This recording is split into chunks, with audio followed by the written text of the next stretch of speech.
Welcome back to the Wargrove of Woe, and then in today's video we're going to be taking a quick look at what are battalions and how do you use them. Battalions are one of the new features added in Age of Sigmar 3.0, and they really change up how certain armies are built and some priorities that you should be focusing on. Unfortunately, GW did not do a good job of explaining how these battalions work or generally making them easy to access for new players to understand. So hopefully this video will alleviate some of that concern. So what are battalions? Battalions are optional groupings of your units that give you access to buffs or other abilities that change up how your army works, generally in the pre-game stage. So either deploying or determining artifacts and all that. On the picture in this slide, there are the 6 core battalions that every army has access to. These are the ones that I'm going to be taking a look at. There are some armies that have army-specific ones, but those more or less follow the same rules as this one. So each symbol is either black or gray. Black means it is required for the battalion to be legal. Gray means it is optional. Now, optional is important mostly when considering battle regiment. Everything else, it doesn't really matter. The type of symbol corresponds to a specific type of unit. So the Stormcast boy that is riding a mount is a commander. It is a hero unit that has 10 or more wounds. Now note, sub-commanders can also be commanders, but hero units that have more than 10 wounds can only be commanders.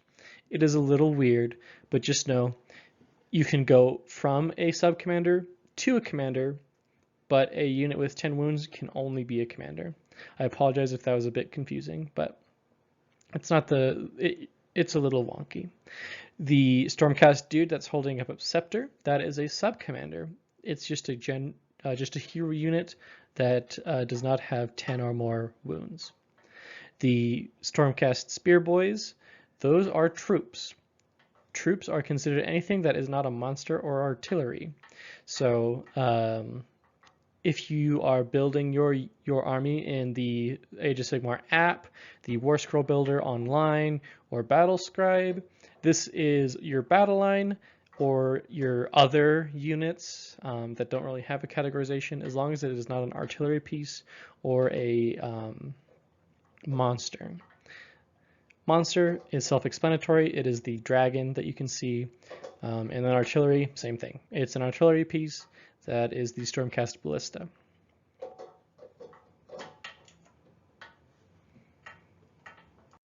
So if you take a look at the 6 here, I have added a border corresponding to how useful they are.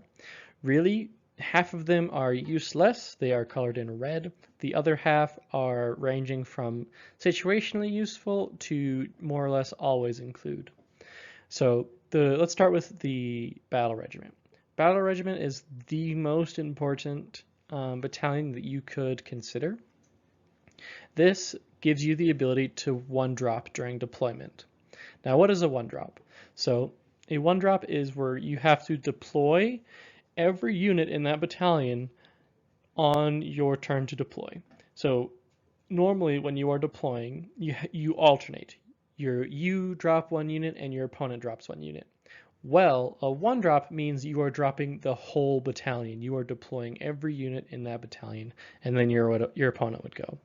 So it really brings down the drop count of your army, and I'll explain what that means on the next slide. Warlord and to a lesser extent Command Entourage do similar effects. The Warlord lets you have both of the effects, whereas the Command Entourage lets you have one or the other.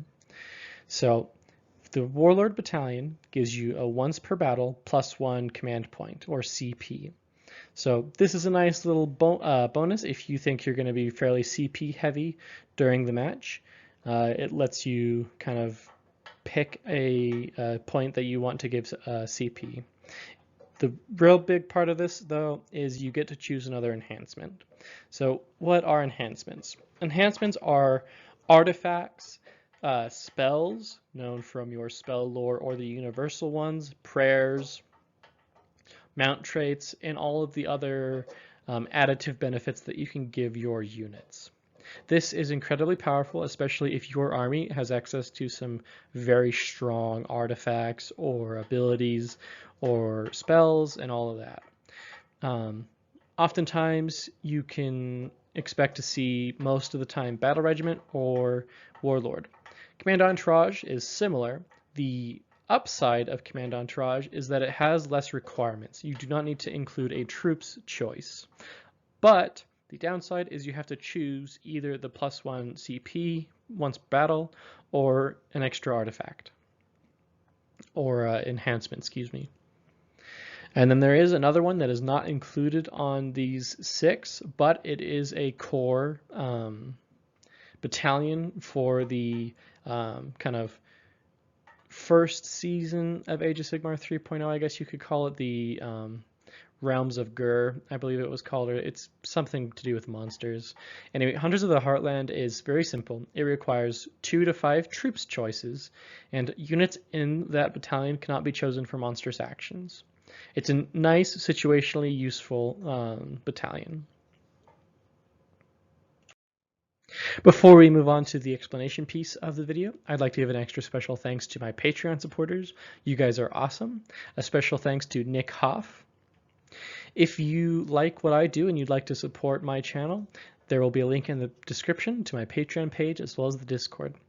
I'm fairly active on the Discord. I enjoyed running community events, painting competitions, community gaming days. So if that would interest you and you'd like another avenue to hang out with me, the Discord is the place to do it. So I explained a little bit of this in the previous slide, but why is Battle Regiment so good? So if you were not aware, first turn priority in Age of Sigmar is determined by who finishes deploying their army first. So if you get all of your models on the table, you get to decide who goes first and who goes second. And that is a whole nother discussion on turn priority, but getting to decide who goes first is very important in Age of Sigmar. It really lets you control the beginning stages of the battle and set yourself up for success or set your opponent up for failure in the early stages of the game. So Battle Regiment helps you get a better odds of deploying first because it dramatically reduces the number of drops you need to deploy your army. So it gives you a higher chance of deciding who goes first. For example, if you were able to fit your entire army in a battle regiment, you would finish deploying your army in 1 drop. So that means the only way you would not get to decide who goes first is if your opponent also did that and has 1 drop. And then you'd roll dice, and it would be just a chance if you got it or not. But regardless, determining who goes first is critically important to a good game of Age of Sigmar. You can decide, is it tactically important for you to give away turn 1 so your opponent takes the first turn and they might not have the tools needed to set themselves up properly, or they were banking on going second to try and countercharge you. And if you give away turn 1, you could potentially set yourself up for a double turn. So this is unique to Age of Sigmar. You don't find it in Warhammer 40k. After the first turn, turn priority is determined by a dice roll. So you could potentially get 2 turns in a row, which is very powerful. And you can bank on that by giving the turn away and letting your opponent go first. It also would prevent your opponent from getting a double turn. So battle regiments are very important to consider. I think that for the most part, you see every army running 1 or 2 battle regiments trying to get down to 1, 2, or 3 drops. So keep that in mind when you're building your army. The other useful battalions are Hunters of the Heartland if you are going up against a monster-heavy opponent. Warlord or Command Entourage are good if you have access to good artifacts, mount traits, or spells. or if you have a specific strategy that requires you having more artifacts or more access to these spells. Situationally useful. All of the other battalions you can more or less forget. All they do is they give you once per game, use a command ability from the General's Handbook for free. So it's like they give you once per game command point, but situationally. So why would you want to use those when you can just get a Warlord battalion? It's kind of a little bit I would only the ones that I talked about specifically I would consider putting into my army. So that was a short little video explaining the battalions and how to use them. They're a little bit confusing to start with, but once you understand the basics, it is pretty easy to catch on to. So I hope this is useful for new players or people that are new to 3.0 and kind of having a trouble figuring out what these battalion things are. So if you enjoyed the video, please leave a like or a comment. And if you would like to see more of my content in the future, consider subscribing. This has been the Wargrove of Woe, and I'll talk to you guys next time.